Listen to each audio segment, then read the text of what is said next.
نہیں ہے. لوگ کسی کے رونے کو دیکھ کے متاثر ہوتے ہیں, اتنا نیک ہے رو رہا ہے, تو وہی عمل دیکھو. بغیر روئے اچھا عمل کر رہا ہے وہ زیادہ بہتر ہے. جو رو رو کے برے اعمال کر رہا ہے اس کے رونے کی کوئی ویلیو. روتے تو قوال بھی ہیں, مرثیہ نگار بھی ہیں. کوئی گورنمنٹ پہ رونے کی پر گورنمنٹ کی طرف سے کوئی پابندی.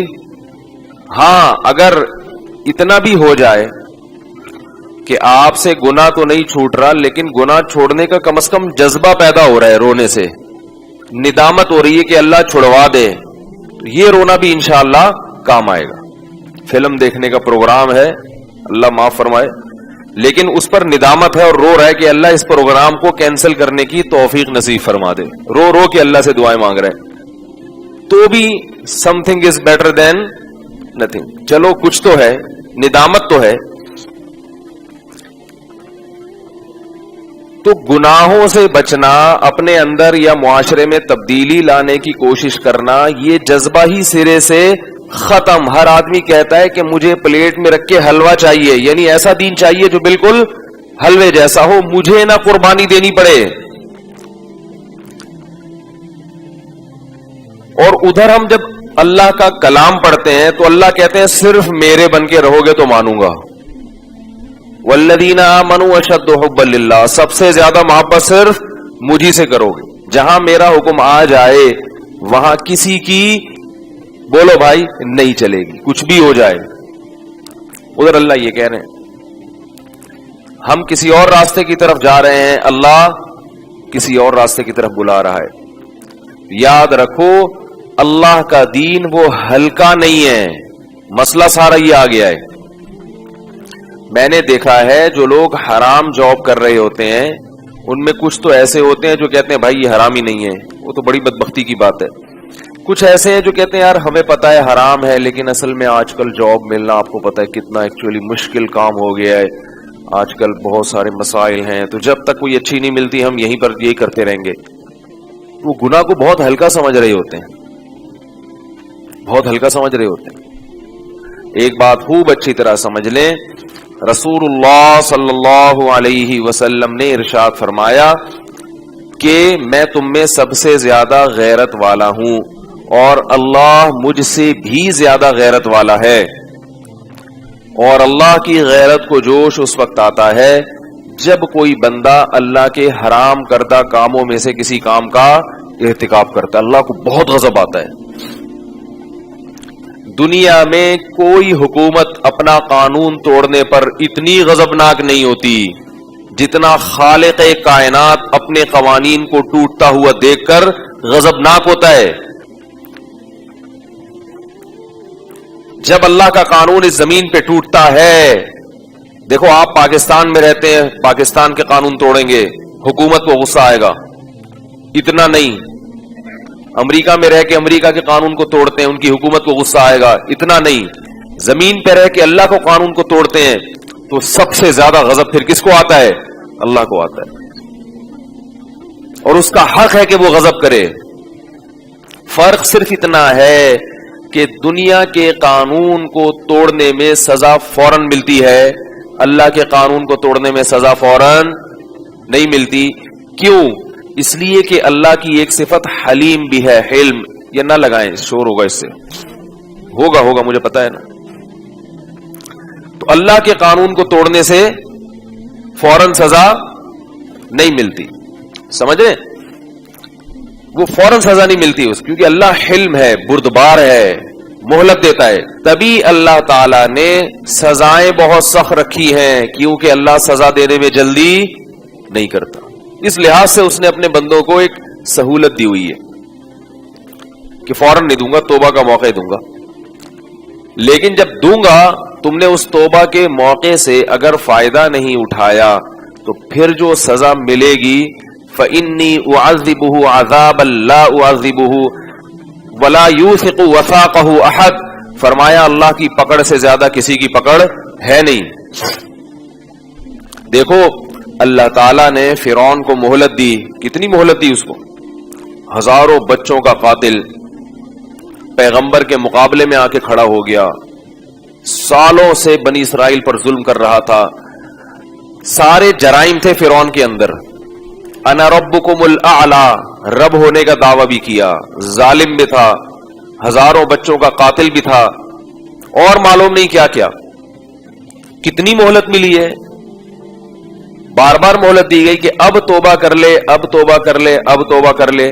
لیکن اللہ فرماتے ہیں جب اس نے اس مہلت سے فائدہ نہیں اٹھایا تو ہوا کیا ہے کہ اللہ نے اس کو سمندر میں غرق کیا. فَأُدْخِلُوا نَارًا, سمندر میں غرق کیا. قرآن کہتا ہے کہ النَّارُ يُعْرَضُونَ عَلَيْهَا غُدُوًّا وَعَشِيًّا, سمندر میں غرق ہونے کے بعد آگ میں گیا ہے, اور جس آگ پر صبح و شام جلایا جاتا ہے. وَيَوْمَ تَقُومُ السَّاعَةُ, جس دن قیامت کا دن قائم ہوگا, ادخلوا آل فرعون اشد العذاب, حکم دیا جائے گا کہ اب اس سے بھی زیادہ سخت عذاب میں اس کو ڈال دو. صبح و شام آگ پہ جلایا جا رہا ہے. یہ اللہ کی قدرت ہے کہ پانی میں ڈال کے بھی کہاں داخل کر رہے ہیں, آگ میں, کیونکہ یہ پانی دنیا کا پانی ہے اور وہ آگ برزخ کی آگ ہے. اس کی مثال ایسے ہے, آپ پھولوں کے بستر پہ سو رہے ہو لیکن عالم خواب میں آپ پھانسی کے پھندے پر لٹک رہے ہوتے ہو. لوگ کہتے ہیں نا کہ پانی میں آگ کہاں سے آ گئی. پھولوں کی سیج پہ آپ سو رہے ہو اور خواب میں آپ کہاں ہوگے, پھانسی کے پھندے پہ. ایسا ہوتا ہے کہ نہیں ہوتا؟ عالم دنیا میں وہ پانی میں داخل ہو رہا ہے, مگر عالم برزخ میں یہ جو لوگ کہتے ہیں نا ایتھیسٹ قسم کے کہ یہ مردہ تو کہیں بھی ہمیں نظر نہیں آتا کہ عذاب میں جل رہا ہے, کچھ بھی نہیں. تو بھئی یہ یہاں نظر نہیں آ رہا آپ کو, آپ اس کی جگہ لیٹو, آنکھیں بند کرو اور اسی جہان میں پہنچو, آپ کو بھی سب کچھ نظر آئے گا. اللہ تعالی ہم سب کو اپنے عذاب سے بچا کے رکھے. تو کیسا سخت عذاب آیا ہے اس کے اوپر, ہمیشہ جلتا رہے گا. کروڑوں اربوں کھربوں سال گزر جائیں گے مگر اسے آگ سے نجات نہیں ملے گی, کیونکہ انسان یہ سمجھتا ہے کہ میں آزاد ہوں. اللہ بتاتے ہیں کہ تم آزاد نہیں ہو. دنیا کا سب سے بڑا بے وقوف وہ ہے جو اپنے آپ کو آزاد سمجھ کے اپنی منمانی زندگی گزارنا شروع کر دے. وہ جو خواتین کا آیا تھا نا کہ ہم اپنے جسم کے بارے میں آزاد ہیں. بھائی اگر یہ آپ نے خود بنایا ہے تو پھر تو آپ آزاد ہیں. اگر یہ آپ کو کہیں سے بھیک میں ملا ہے, یہ اللہ نے دیا ہے, تو انسان بھیک کی چیزوں میں خود مختار نہیں ہوتا. کمپنی آپ کو استعمال کے لیے گاڑی دے رہی ہے, آپ ڈیفنس میں روڈ پہ ریسنگ میں استعمال کر رہے ہیں اس کو, کمپنی کو غصہ آئے گا کہ نہیں آئے گا؟ بھائی کمپنی کے آپ مینیجر تھے, انہوں نے آپ کو استعمال کے لیے گاڑی دی آفس سے گھر آنے جانے کے لیے. آپ کمپنی کی گاڑی لے گئے ڈیفنس کے ساحل پر اور آپ نے وہاں جا کے ریسنگ کار میں مقابلہ, بولتے کیوں نہیں, کیا ہو گیا, شروع کر دیا اور گاڑی کی ایسی کی تیسی کر دیا آپ نے. تو کمپنی کہے گی نا کیا کر رہے ہو ہماری گاڑی کے ساتھ, تو آپ کیا, میں اپنی گاڑی کے معاملے میں کیا ہوں, آزاد ہوں. یہ میری گاڑی ہے, جس کو چاہوں ٹھوکوں, جتنی چاہیں. گاڑی کی ویلیاں تو نہیں لگتی لیکن سنیں لگتی ہیں, 2 پہیوں پہ آ جاتی ہے گاڑی, تو میں جیسے چاہوں گزاروں, کیونکہ یہ گاڑی کس کی ہے, میری. تو کمپنی کہے گی آپ کو یہ غلط فہمی ہے, یہ گاڑی آپ کی. بولو بھائی نہیں, یہی بڑی غلط فہمی. وہ کہے کیوں میری نہیں ہے, تو کہہ رہے آپ بتاؤ کون سے بینک سے خریدی آپ نے, آپ کو تو ہم نے چابیاں پکڑائی ہیں. یہ جو کہہ رہے ہیں نا کہ میں اپنی باڈی کے معاملے میں, خواتین کہہ رہی ہیں آزاد ہوں, مرد کہہ رہے ہیں میں اپنے جسم کے معاملے میں آزاد ہوں, میری پرسنل لائف جو چاہے کروں. اس کی بنیادی غلطی کیا ہے کہ اس باڈی کو ہم کس کا سمجھ رہے ہیں, اپنا. بھائی یہ اپنی نہیں ہے. ہم نے کون سے جا کے یہ خول خریدا ہے, ہماری روح کون سی مارکیٹ میں گئی تھی اور کہہ دی تھی کہ مجھے یہ والی شکل پسند ہے, یہ والے بازو, یہ والا پھیپڑا, یہ والا گردہ, یہ بتاؤ کتنے کا آئے گا, میں اپنے اوپر فٹ کرنا چاہتا ہوں. کیا خیال ہے بھائی, ہماری روح گئی ہوتی نا کسی مارکیٹ میں, روح ہے نا آپ لوگوں کے اندر ہے, روح اگر ہماری کسی مارکیٹ میں گئی ہوتی اور ہم نے اپنی مرضی سے آنکھیں پلکیں, پھر تو سارے خوبصورت ہوتے.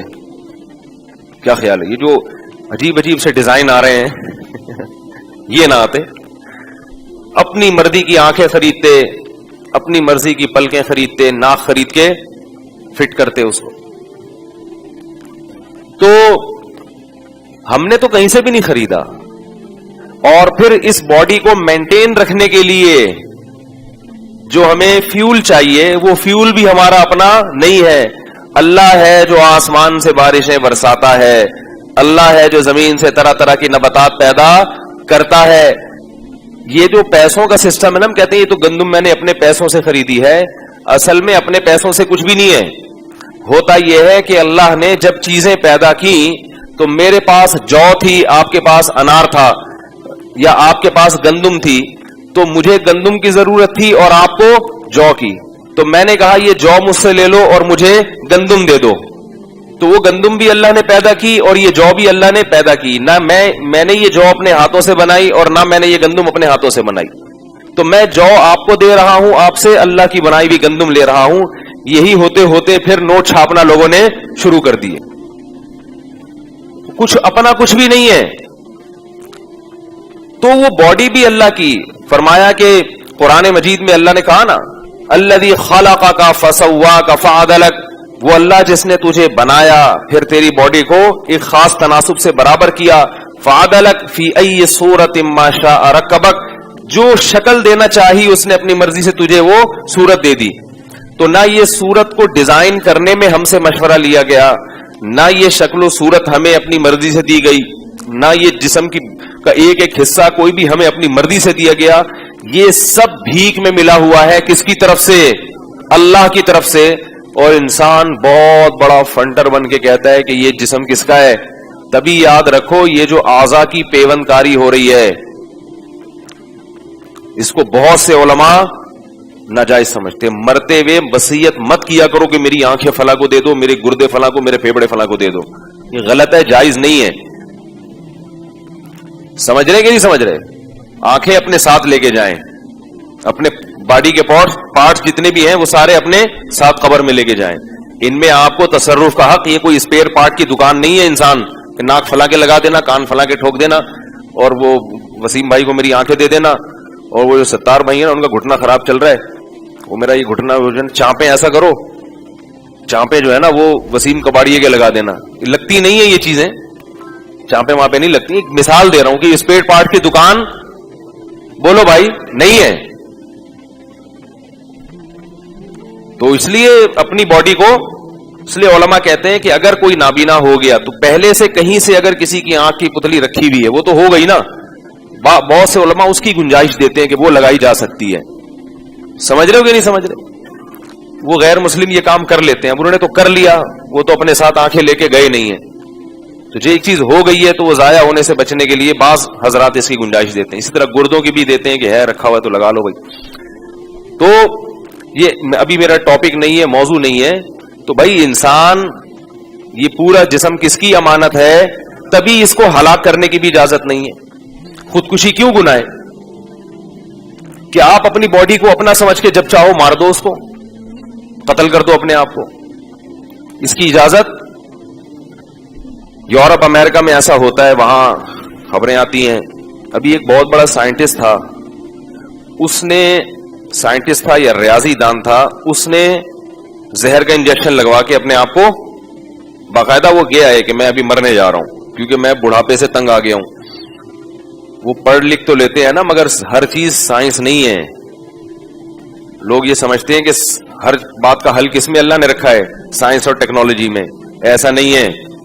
ہر چیز کا حل سائنس اور ٹیکنالوجی میں میرے بھائی نہیں ہے. جو انسان کی بنیادی ضرورتیں ہیں وہ کبھی بھی چینج, بولتے کیوں نہیں ہو سکتی. روٹی کھاتے ہو کہ نہیں کھاتے؟ سائنس اور ٹیکنالوجی اتنی ترقی کر لے کہ اب روٹی کھانے کی ضرورت نہیں ہے. بھائی 1000 سال پہلے بھی روٹی کھاتے تھے, اب بھی کیا کھاتے ہیں؟ روٹی کھانی پڑے گی کیونکہ باڈی تھوڑی چینج ہو رہی ہے. سائنس اور ٹیکنالوجی کی وجہ سے ہماری باڈی چینج نہیں ہوتی. باڈی وہی ہے جو 10,000 سال پہلے تھی, ٹھیک ہے نا. وہی گردے, وہی پھیپڑے, ان کی ریکوائرمنٹ بھی بالکل وہی ہے, وہ چینج نہیں ہو سکتی. تو جیسے ہماری باڈی چینج نہیں ہو سکتی, ان کو اسی طرح پانی بھی چاہیے, دودھ بھی چاہیے, مکھن بھی چاہیے, بلائی بھی چاہیے, کھجورے بھی چاہیے. اب ایسا نہیں ہو سکتا کہ سائنس نے کوئی ایسی مشین ایجاد کر لی ہو کہ اب ہم گیس پہ آ جائیں. یار اب اتنی ترقی ہو گئی. دیکھو گاڑیاں ہو رہا ہے نا, پہلے ڈیزل پہ تھیں, پھر پیٹرول پہ آئیں, اور پھر آہستہ آہستہ اب شمسی توانائی سے بھی گاڑیاں چلنا شروع ہو گئی ہیں. تو گاڑی میں تو ایسا ہو رہا ہے, لیکن انسان میں ایسا نہیں ہو رہا. ورنہ ہم لیڈ لے لیتے. ایک بزرگ ہیں, ان سے ہم لیڈ لے لیتے, ٹھیک ہے نا. تو کھمبے بن جاتے کہ بھائی آپ جائیں چارج کر کے آ جائیں اپنے آپ کو, اب آپ کو روٹی کی ضرورت نہیں ہے. تو لائن لگی ہوئی ہوتی بھائی ہمارے سائنسدان کو ایسی بیٹری فٹ کر دیتے کہ ہم وہ چارج کرتے 1 گھنٹہ اور سارا دن پھر ہم اس پہ روٹی کی ضرورت نہ رہتی. کتنی سہولت ہو جاتی. اور اگر سولر سسٹم پہ وہ بیٹری چارج ہو جاتی پھر تو مزے ہی مزے. لائن لگی ہوئی ہوتی ہے صبح صبح کھمبوں پہ, اور اس میں یہ ہے کہ جو پہلے نمبر پہ اپنے آپ کو چارج کر رہا ہے نا تو اسی آدمی سے لیڈ لے لو, یہ والا سسٹم بھی ہوتا نا. ایک آدمی صبح صبح جاتا, وہ 8 گھنٹے کا چارج ہو کے آ جاتا, پھر محلے والے اس سے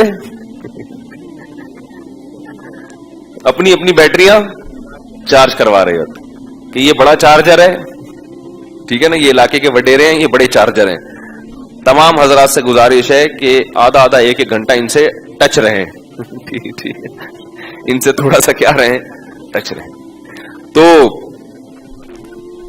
کچھ بھی نہیں ہوا, ابھی بھی روٹی کھانی پڑتی ہے, پراٹھے کھانے پڑتے ہیں. وہی مرغی انڈا دے گی تو کھاؤ گے, مرغی انڈا نہیں دے گی تو بیٹھے رہو گے صبح سے لے کے شام تک. تو اسی طرح یاد رکھو, انسان کو سکون کے لیے جو چیزیں پہلے چاہیے تھیں بالکل اب بھی وہی چاہیے. تو بیوی بچے چاہیے اس کو. یہ میں بار بار اس طرف آتا ہوں اس لیے کیونکہ بار بار آپ لوگ یعنی اتنی میڈیا نے اور فیملی پلاننگ والوں نے آپ کے دل میں جو نفرت ڈالی ہے نا اولاد کی کثرت کی, وہ اتنی زیادہ ڈال چکے ہیں کہ اس کو کھرچ کے نکالنا پڑتا ہے. تو وہ لوگ بھی کیا کرتے ہیں کہ فیملی سسٹم تباہ ہو گیا, اب بڑھاپے میں سائنسدان کو بھی کس کے خیال آ رہا ہے کہ یار میں لٹک کے مر جاؤں, اس زندگی سے موت بہتر ہے. کیونکہ ساری زندگی سائنس میں لگا دی, بیوی بچوں کی طرف, بچے پیدا کرنے کی طرف توجہ نہیں دی, بچوں کی تربیت. بچے پیدا ہوئے تو ان کو یہ نہیں سکھایا کہ کوئی خدا سکھائیں, ان کو اللہ رسول سکھائیں تاکہ یہ بڑھاپے میں ہمارا بھی خیال کریں. ان چیزوں سے بالکل نابلد رہے. تو اب بڑھاپے میں تو سائنس ٹیکنالوجی کام نہیں آتی, کیونکہ ایسا کوئی مائی کا لال سائنسدان پیدا نہیں ہوا جو بڑھاپے کو مؤخر کر کے آپ کو جوان کر دے. سمجھ رہے ہو؟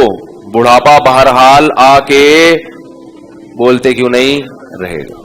کسی کا باپ بھی نہیں روک سکتا اس کو, کچھ بھی ہو جائے. یہ ہوگا کہ آپ کی صحت اچھی, آپ تھوڑا دیر سے بوڑھے ہوں, اس کی کم ہے تو جلدی بوڑھا ہو جائے, ہوں گے ضرور, کچھ بھی کر لو. تو پلاسٹک سرجریاں کرا کے لوگ جوان رکھنے کی کوشش کرتے ہیں, وہ بھی پتہ چل جاتا ہے. تو اللہ تعالی نے, ہاں کیا کہہ رہا تھا میں, باتیں ادھر ادھر بہت جاتی ہیں یار. میں یہ عرض کر رہا تھا کہ دیکھو بڑھاپے میں وہ کیا کر رہا ہے کہ اب موت کے لیے اپنے آپ کو تیار کر رہے ہیں. ہمارے ایک رشتے دار تھے یورپ میں, وہ کہنے لگے یہاں ایک ڈاکٹر ہے, ان کا نام ہے ڈاکٹر ڈیتھ. ان کا نام کیا ہے؟ ڈاکٹروں کا کام ہوتا ہے مرتے ہوئے کو بچانا, ان کا کام ہے بچے ہوئے کو مارنا. جب کوئی اپنی زندگی سے تنگ آ جاتا ہے تو یہ ڈاکٹر اس کے میڈیکل چیک اپ کر کے بتاتے ہیں کہ واقعی اب اس میں شفا کی امید نہیں ہے, یہ بیچارہ پڑا ہوا ہے. تو اس سے اور اس کے جو بھی لواحقین ہوتے ہیں ان سے سگنیچر لیا جاتا ہے کہ ہم اس کو مار رہے ہیں. تو وہ ایسے طریقے سے اس کو تمیز سے کوئی انجیکشن لگاتے ہیں یا کیا کرتے ہیں. میں کہتا ہوں قصائی کے حوالے کرو ایک دم. تو وہ کیا کرتے ہیں, اس کو موت کے گھاٹ اتار دیتے. اسلام میں اس کی اجازت کتنی ہی تکلیف میں ہو آپ کو مرنے کی اجازت نہیں ہے, کیونکہ وہ تکلیف بھی اللہ کی طرف سے آزمائش کا ایک حصہ ہے. آپ اس میں یہ بکراتیاں پیش کرو کہ ایسی زندگی سے کیا فائدہ جس میں کسی کام کا نہیں, میں تکلیف میں ہوں. نا نا نا نا, آپ کو اللہ نے زندگی دی آخرت کے لیے. اس زندگی کا فائدہ کیا ہے؟ ایگزامینیشن ہال میں ہے, آپ کا پرچہ سخت ہو گیا, اس مصیبت میں صبر کرتے ہو یا واویلا مچاتے ہو. آپ کے لیے بھی آزمائش, اور آپ اگر کسی کے والد ہو یا ماں ہو یا باپ ہو, دادا ہو یا دادی ہو, تو آپ کی اولاد کے لیے بھی کیا یہ آزمائش ہے کہ وہ تنگ آ کے مرنے کی دعائیں تو نہیں کر رہے, یا وہ صبر و تحمل کے ساتھ آپ کی خدمت کر رہے ہیں. ان کی بھی آزمائش ہے. اس لیے اپنے آپ کو قتل کرنے کی اجازت. مشہور واقعہ ہے نا, ایک شخص میدان جنگ میں زخمی ہوا, بڑی بہادری سے لڑا. صحابہ کو بڑا تعجب ہوا. صحابہ نے عرض کیا کہ یہ تو بڑی بہادری سے لڑے، تو گویا جنتی ہیں. آپ صلی اللہ علیہ وسلم نے فرمایا فی النار، یہ کہاں جائے گا؟ جہنم میں. صحابی کہتے ہیں میں پیچھے ہو گیا اس شخص کے، میں نے کہا دیکھوں یہ کون سا عمل کرتے ہیں، تو جنگ میں بڑی بہادری سے لڑے ہیں، تو یہ کیسے یعنی جہنم میں جائیں گے؟ تو کہتے ہیں میں ان کے قریب گیا تو دیکھا وہ زخموں سے چور تھے، شدید تکلیف میں. تو تکلیف ان سے برداشت نہیں ہوئی اور انہوں نے اپنی شہرک کاٹ ڈالی کہ بھئی میں اپنے آپ کو موت کے گھاٹ اتار دوں. تو اتنی شدید تکلیف میں بھی آپ اپنے آپ کو قتل، جب آپ زخموں سے چور ہوں اور چیخ رہے ہوں اس وقت اپنے آپ کو قتل نہیں کر سکتے، تو آپ کی شادی کہیں اور ہونی تھی، ہوئی کہیں اور، اس پہ آپ اپنے آپ کو کیسے قتل کر سکتے ہو؟ میں اس لیے کہہ رہا ہوں کہ لڑکے مار دیتے ہیں اپنے آپ کو، لڑکیاں قتل کر دیتی ہیں کہ سیٹنگ وہاں چل رہی تھی، ابا نے رشتہ کہیں اور جوڑ دیا، لٹک گئے محبوب کی یاد میں. یہ ثابت کرنے کے لیے کہ ہمیں تم سے سچی محبت تھی، اور جس سے سچی محبت تھی وہ کم بخت لٹکتا نہیں ہے. وہ کہتا ہائے یہ کیا ہوا، اس کے بعد وہ پھر اور کہیں سیٹنگ پہ بولو بھائی لگ جاتا. یہ سچی محبت تھی. اور اگر وہ لٹک جاتا تو وہ بھی بہت بڑا بیوقوف تھا. پھر کہیں ایسا نہ ہو کہ آپ کہیں نہیں مجھے چونکہ سچی محبت ہے لہذا وہ لٹک گئی تو میں بھی لٹکوں گا. لٹکنے کے بعد بھی آپ کی آپس میں ملاقات نہیں ہوگی، آپ اپنی خبر میں اور وہ اپنی خبر میں. یا تو ہونا کہ ایک ہی خبر میں دفن کریں لیکن پھر بھی نہیں ہوگی ملاقات، کیونکہ وہ عالم برزخ ہے. جسم دنیا میں قریب ہونے سے عالم برزخ میں روح بھی قریب ہو یہ ضروری نہیں ہے. آپ یہاں دفن ہے، آپ کا بھائی امریکہ میں دفن ہے، عین ممکن ہے عالم برزخ میں ملاقات ہو. اور آپ یہاں دفن ہے، آپ کا بھائی ساتھ والی قبر میں دفن ہے، عین ممکن ہے آپ کی ملاقات نہ ہو. سمجھ رہے ہو کہ نہیں سمجھ رہے؟ اچھا تو دیکھو بھائی، اب ہمیں چونکہ اس باڈی پر، اس جسم پر اختیار نہیں ہے، لہذا ہم اسے اپنی منمانی زندگی میں گزار نہیں سکتے. اگر گزاریں گے تو اللہ کو غضب آئے گا.